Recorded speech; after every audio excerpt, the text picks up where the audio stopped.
여러분 새벽기도 오신 여러분 환영합니다. 여러분을 축복합니다. 제1TV로다 제2TV로 열었습니다. 제2TV로 열었기 때문에 여러분 제1TV, 2TV가 있는데 제2TV로 열었습니다. 오늘도 여러분 같이 이렇게 해서 위반된 게 없는데, 어저께 영상, 새벽 영상이 위반된 게 없는데, 이게 위반됐다고 해서 경고를 먹었어요. 그래서 일주일 동안 업로드를 못하고, 이걸 아무것도 못합니다. 2번 경고 먹으면 이게 폐기가 되거든요. 유튜브 탄압이 굉장히 심한 것 같아요. 정치적인 탄압 같은데, 탄압이 굉장히 심합니다. 그래서 지금 굉장히 힘든 거죠. 방송하는데. 그래서 아무튼 이 TV를 해놓은 게 있어갖고 그걸로 열어갖고 해서 어제는 불편함을 참 정했죠. 저도 아주 당황을 했습니다. 이렇게 한 번은 굉장히 당황이 돼요. 굉장히 당황됐고, 그래서 이제 그것이 다 지금 현재는 1TV는 업로드 안 되고 아무것도 안 됩니다. 2TV에서 이렇게 방영되고, 페이스북이나 다른 아프리카 TV나 이런 건 또 되지만, 예를 들어서 트위터나 이런 데는 되지만, 그런데 또 익숙하지 않으시잖아요. 익숙하지 않기 때문에 그래서 어제는 혼동이 왔습니다. 저들도 혼동하고 했는데, 어떻게 하겠어요. 사이트를 글을 빌려서 하는데, 자기들 규정이 안 맞는다고 하니까. 근데 일단은 항소는 했습니다. 항소는 일단 했기 때문에 일주일 동안 무슨 결론이 나겠죠. 어떻게 될 건지 항소는 했습니다. 기도 한번 기도하겠습니다. 하나님 감사합니다. 귀한 시간, 귀한 은혜 주심을 감사합니다. 말씀으로도 깊이 하나님을 알게 하옵소서. 예수님의 이름으로 기도합니다. 아멘. 그래서 다른 그 규칙에 위반될 수 있는 그 사이트에 제1TV도 그렇고 2TV도 그런 거 삭제를 했습니다. 삭제를 했고, 또 2TV도 삭제를 했습니다. 될 수 있으면 많은 것을 우리는 예배가 중요하니까 거기에 걸리지 않도록 이렇게 준비를 하고 갑니다. 오늘도 여러분 새벽 오신 여러분에게 주님의 이름으로 진짜로 진심으로 축복합니다. 환영합니다. 시편 119편은 제목은 말씀 사모입니다. 대지는 22대지로 나눠 있고요. 22대지로 나눠 있고요. 본절의 특징은 신약 신구약성에 가장 길다는 것. 그다음에 구조면으로 보면 176편이 8절로 해서 22단락으로 되어 있는데, 참 희한한 거는 매 단락마다 히브리어 알파벳 순으로 되어 있어요. 그거 참 희한하잖아요. 알파벳 순으로 정해져 있어요. 매 첫 글자가. 이건 하나님의 말씀 중에 즉 율법에 대한 법이에요. 증거, 도, 법도, 율례, 계명, 판단, 말씀, 규례, 율법 등 10가지를 표현했지만, 여러 가지를 표현했지만, 즉 이것은 전체를 다 통해서 보면 하나님의 말씀을 가리키고 있어요. 이렇게 찾아서 여러분 같이 이렇게 나눈다는 것이 굉장히 축복이죠. 축복입니다. 이렇게 나눠봤습니다. 이 시편 119편은 여러 날을 했기 때문에 이제 몇 번을 더 해야 할 것 같아요. 그래도요.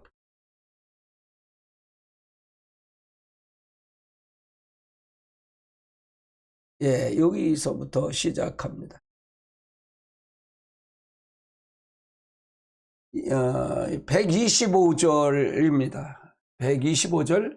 나의 종 주의 종이오니, 나는 주의 종이니 내가 나를 깨닫게 하사 주의 증거들을 알게 하소서. 나는 주의 종이오니 나를 깨닫게 하사 주의 증거를 알게 해달라. 말씀을 깨닫는 방법이라고 제가 표현해서 이걸 몇 가지를 한번 살펴봤습니다. 첫 번째, 말씀을 깨닫는 방법은 말씀을 깨닫지 못하는 이유는 들으려고 하지 않기 때문에, 즉 자기 생각이나 사상이 맞지 않다고 말씀을 거부하기 때문에, 그러므로 하나님의 말씀을 그대로 믿으면 깨달아진다는 게. 근데 율법주의나 기복신앙, 이 거짓신앙 체계에 빠지면 말씀을 들으진 않아요.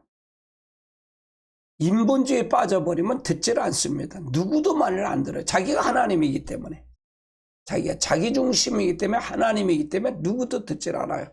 내가 많이 깨달았다라고 생각하고 자기 말만 하죠. 근데 이것이 가장 큰 오판이죠. 배우려는, 이런 사람은 배우려는 자세도 없어요. 이거 왜 그러냐? 자기 생각, 사상에 거기에 있기 때문에 그래요. 말씀을 거부하기 때문에 그렇다 그 말이에요. 배우려는 자세가 없기 때문에. 그래서 오로지 자기 중심에 빠지면 지옥 간다 그랬던 거예요. 그건 하나님의 마귀의 채널이기 때문에 그래요. 하나님의 중심이 아니기 때문에 그렇다 그 말이에요. 그러니까 자기가 말씀을 거부해서, 요한복음 8장 43절도 어째 내 말을 깨닫지 못하냐, 이는 내 말을 들을 줄 알지 못했대. 이건 누구한테 얘기하는 걸까요? 바리새인, 서기관, 제사장들에게 얘기하는 거예요. 종교 지도자한테, 예수님 당시 종교 지도자한테 얘기하는 거예요. 네가 말씀을 깨닫지 못하느냐? 왜? 그들은 율법주의에 빠졌기 때문에 그래요. 그들은 율법주의에 꽉 빠져 있고, 그들은 거짓 신앙 체계에 빠져 있기 때문에 듣질 않는 거예요. 귀를 듣질 않는. 누구 말을? 하나님의 말을. 예수 그리스도는 하나님이시잖아요. 근데 예수 그리스도가 하나님이시면서 누구의 말을 전해오셨어요? 누구의 말을 전해오셨어요? 아버지의 말을 그대로 전하시잖아요. 그러니까 우리가 지금 시대나 그때 시대나 똑같습니다. 교만하면 안 됐습니다. 자기가 필요한 자기 생각이나 자기 사상에 맞지 아니하면 말씀을 거부해요.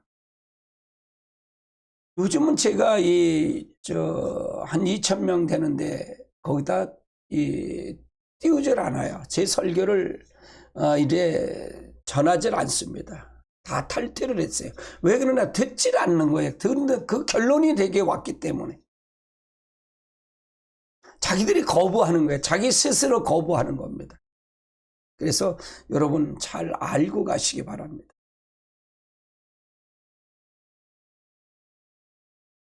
두 번째는 말씀에 순종하면 깨달아진다는데, 말씀에 순종을 하지 않는 거죠.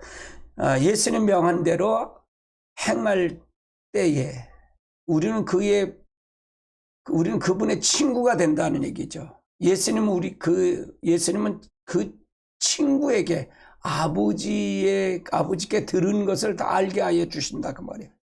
그래서 예수님은 하나님의 말씀을 듣고 행하는 제자들에게 천국의 비밀을 아는 것이 너에게 허락했다고 말씀하고 있어요. 천국의 비밀을 아는 걸 허락했다고. 그래서 하나님의 그러니까 말씀을 깨닫는 것 자체도요, 하나님 절대적인 은혜입니다.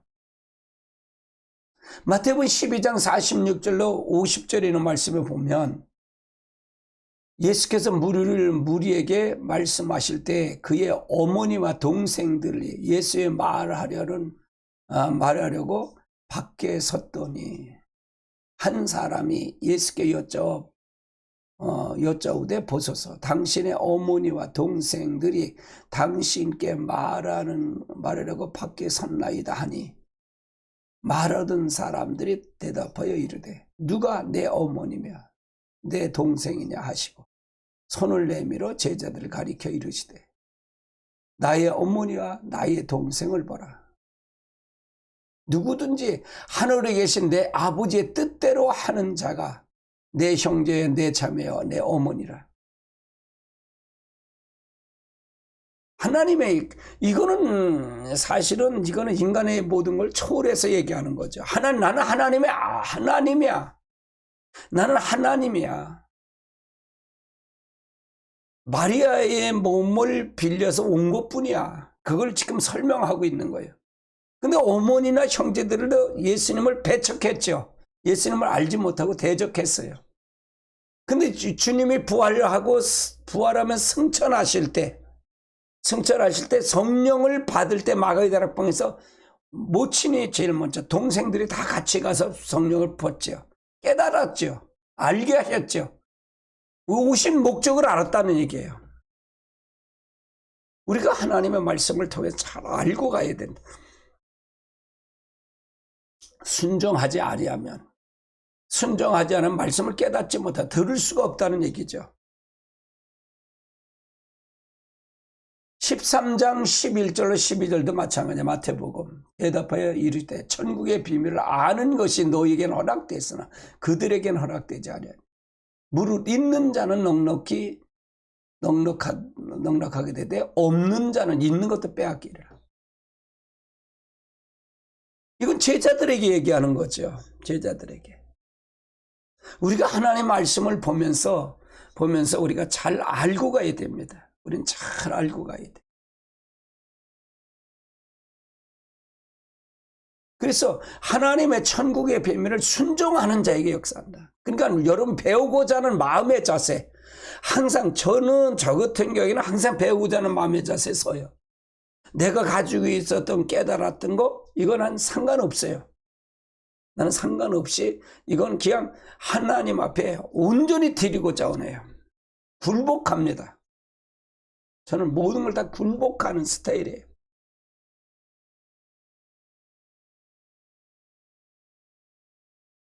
요한복음 15장 14절 15절도 마찬가지입니다.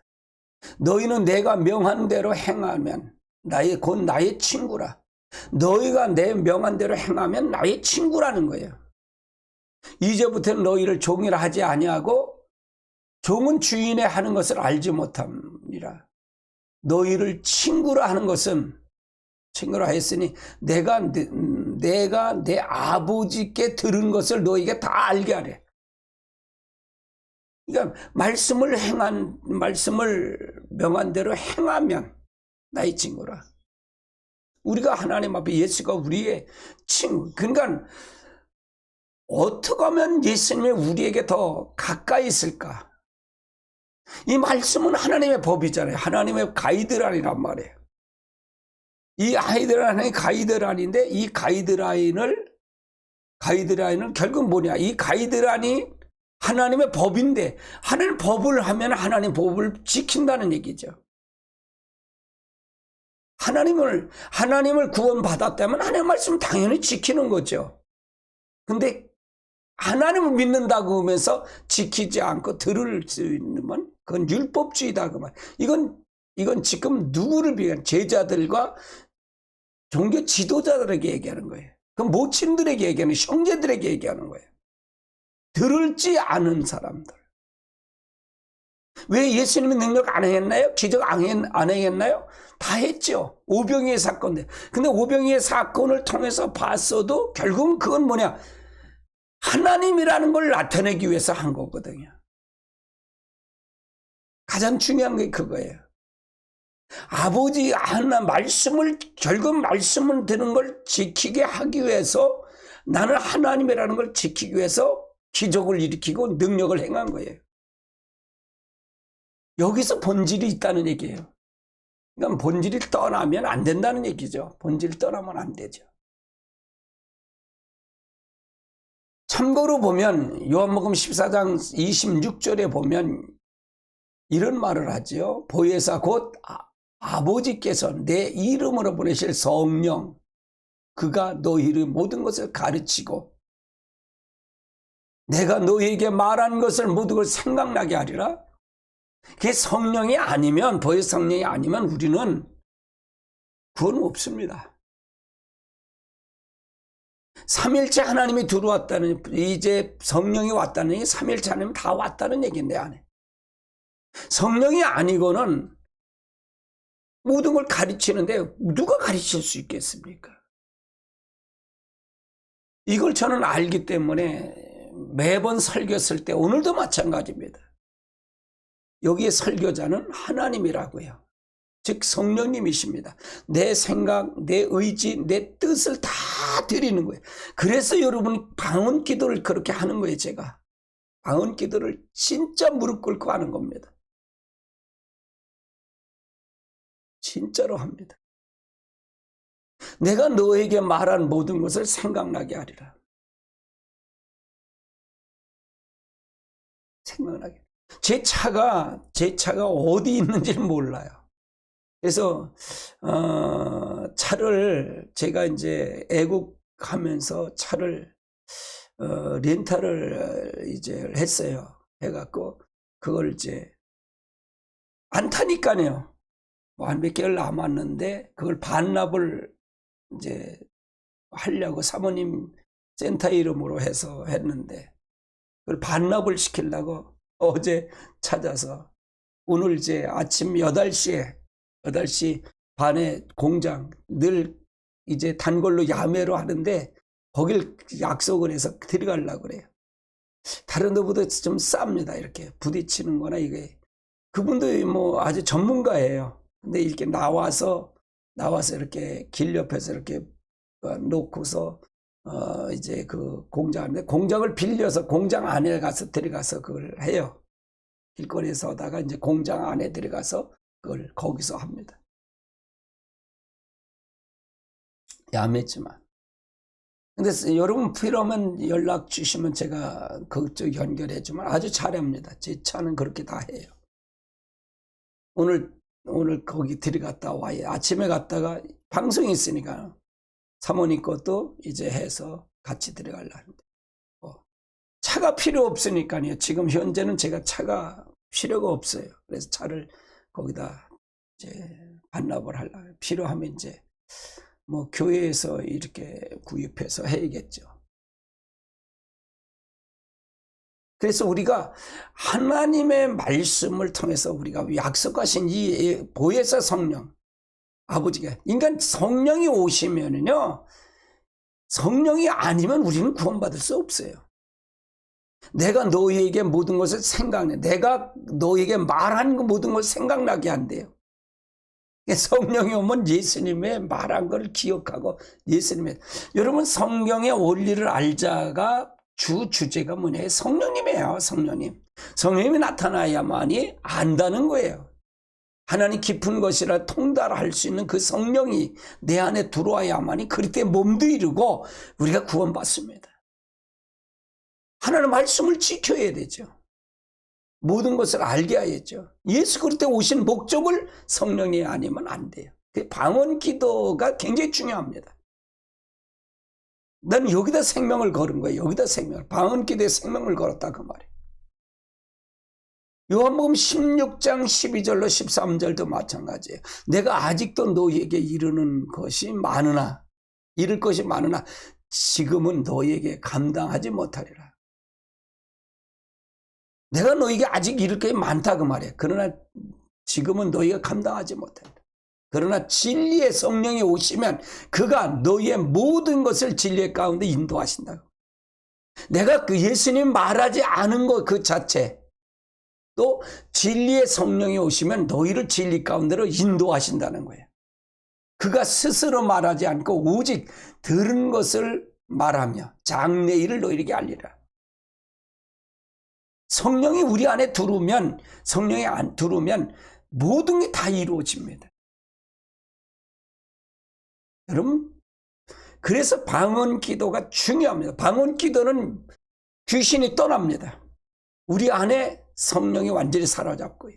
여러분, 귀신의 처소가 어디 있는 줄 아세요? 진이 어디 있는 줄 아세요? 요새가 어디 있는 줄 아세요? 내 안이라 그랬잖아요. 내 안에. 내 생각 안에. 내 사상 안에. 그러니까 귀신이 악한 것이 듣지 못하도록 막는 겁니다. 가짜에 빠져버리면 들을 귀가 없으면 안 돼요. 자기 중심에 빠지면요, 들을 기가 없습니다. 그래서 여러분, 말씀으로 하나님의 역사를 가시기 바랍니다. 말씀을 통해서 무장하셔야 돼요. 그렇지 않으면 안 됩니다. 성령이 아니면 우리가 앞으로 장래일이나 모든 걸 알 수 없습니다. 그래서 하나님의 역사를 통해서 이루시길 바랍니다.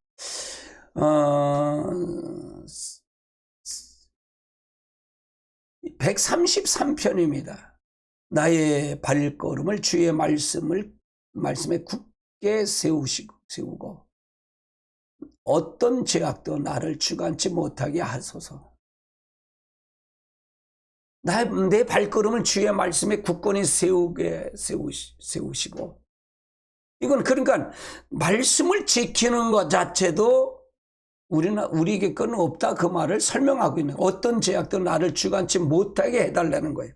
악인들이 성도를 압박하고 계사를 베풀 때 거꾸로 들이려고 함으로 전에 주의 이름을 사랑하는 자들을 베풀었던 이제 긍휼을 베풀어 달라, 실족치 않게 해달라, 하나님의 말씀대로 끝까지 걸어가게 해달라고 간구하는 내용이에요. 이 말은 무슨 얘기냐면, 내가 말씀을 지키고 말씀을 쓰는 것 자체도 우리 스스로는 할 수 없다는 것을 고백하는 거예요. 이는 내 자신의 모든 행동의 양식을 기준하는 하나님의 말씀 위에 두었다는 의미예요. 내 생각, 내 세상대로 아닌 하나님 말씀대로 행할 때 우리는 반석 위에 집을 지을 수 있다는 것을 설명하고 있는 거예요.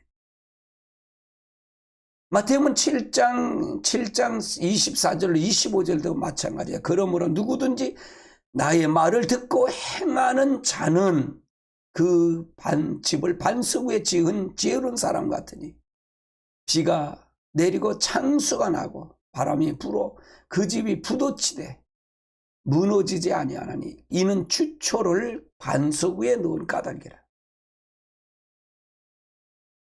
하나님 앞에 긍휼을 베풀어 달라는 거죠. 하나님이 아니면 안 된다. 그래서 성령이 아니면 절대로 안 됩니다. 성령이 오시면 내가 말한 걸 다 생각나고 너를 진리 안으로 인도한다. 왜? 성령의 감동을 받아서 모세가 오경을 썼고 성령을 감동을 받아서 했기 때문에 성령이 아니면 결정될 수 없다는 것을 설명하고 있다, 그 말입니다. 네, 여기까지만 하겠습니다. 오늘 여러분 찾으시는데, 여러분 오늘 말씀 들어오시는데 지장은 없으셨나 모르겠습니다. 제1TV 하다 제2TV 하는데도 잘 모르시더라고요. 근데 여러분 잘 들으셨는지, 뭐 이거는 우리가 할 수 있는 불가항력적인 겁니다. 불가항력적인 거예요. 내가 할 수 있는 건 아무것도 없고, 뭐 유튜브에 그냥 앞창에 뜨네요. 뜹니다. 그럼 여러분 꼭 오셨으니까 이거를 좋아요, 구독 버튼을 꼭 눌러주시기 바랍니다. 종까지 눌러두시면, 이 TV까지 눌러놓으시면 여러분이 이게 소리가 날 때 여러분 들을 수가 있을 것입니다. 그래서 좋아요, 구독. 제1TV가 안 될 때는 2TV로 꼭 하긴 있기 때문에 그렇게 하시기만 바랍니다. 좋아요, 구독 눌러주시고 종까지 누르시면 제1TV에서 방송할 때 여러분의 핸드폰은 뜹니다. 소리가 나면 떠요. 종까지 누르시면요. 제1TV도 했으면 제2TV. 요거 제1TV가 방송을 계속 이렇게 하는데 뭐 항상 105, 605 이렇게 하다가 한 이틀 사이에 621르다 늘어버렸어요. 많이 꽤 이게 하고 좀 탈라 그러니까 이들이 막는 것 같아요. 그래서 제1TV, 2TV도 여러분에게 하시기 바랍니다. 시사는 제가 안 옵니다. 시사를 될 수 있으면 안 하려고 생각합니다. 그래서 이 예배 중심으로만 하려고 생각합니다. 이게 뭐 여기가 콘텐츠가 될 수 있으면 말씀 중심으로만 하려고 생각합니다. 제 2TV도요. 왜냐 제재가 너무 많기 때문에 하나님을 보호해야하기 때문에 그렇습니다. 제일 저게는 애국 방송도 중요하지만 말씀 사역이 더 중요하기 때문에 그렇습니다. 그래서 여러분 제 1TV도 사랑하지만 제 2TV도 들으셔서 구독, 좋아요, 알림까지 눌러주시면 여러분이 신앙하는데 필요할 것입니다. 예, 잘 오늘도 이렇게 유튜브 방송을 통해도 했습니다. 예, 감사합니다. 예, 우리 기도합니다. 하나님 감사합니다. 귀한 시간, 귀한 은혜 주심을 감사합니다. 오늘도 하나님 승리케 하옵소서. 예수님의 이름으로 기도합니다. 아멘. 하늘에 계신 우리 아버지여, 이름이 거룩히 여김을 받으시오며 나라의 마옵시며 뜻이 하늘에서 이루어진 것 같이 땅에서 이루어지니이다. 오늘날 우리에게 할 양식을 주옵시고 우리가 우리에게 죄진 자를 세준 것 같이 우리 죄를 사하여 주옵시고 우리를 시험에 들지 말게 하옵시며 다만 악에서 구원하옵소서. 대개 나라와 권세와 영광이 아버지께 영원히 있사옵나이다. 아멘. 예, 감사하고요. 수고하셨고요. 오늘도 여러분 제2TV로 오신 여러분을 환영하고요. 은혜로우니 감사합니다. 새벽을 깨우신 하나님 감사합니다. 예, 자연태종님 감사합니다. 사랑하님 감사합니다. 주 아버지 목사님 사모님 감사합니다. 항상 건강 지켜주세요. 문개구령님 감사합니다. 믿음님 감사합니다. 예, 사랑하님 감사하고요. 예, 우리가 모르시는 분들은 뭐 찾아올 수 없으신 분들은 찾아와 주시고요. 그래서 이 기독교 영상이 다른 거를 브라질의 코로나 할 때 기도하는 영상인데 그것도 지우고 다른 영상을 또 띄웠습니다. 예, 준비를 했습니다. 여러분 기도하시고요. 하시기 바랍니다. 여러분 자유롭게 기도하시기 바랍니다. 자유롭게 기도하시고요. 6시 30분까지 하고요. 방언기도 11시에 방언기도에도 제 1TV로 2TV로 하겠습니다. 당분간은 제 1TV는 업로드도 못하고 일주일 동안 아무것도 못합니다. 그래서 2TV로 하겠습니다. 예, 감사합니다. 사랑합니다.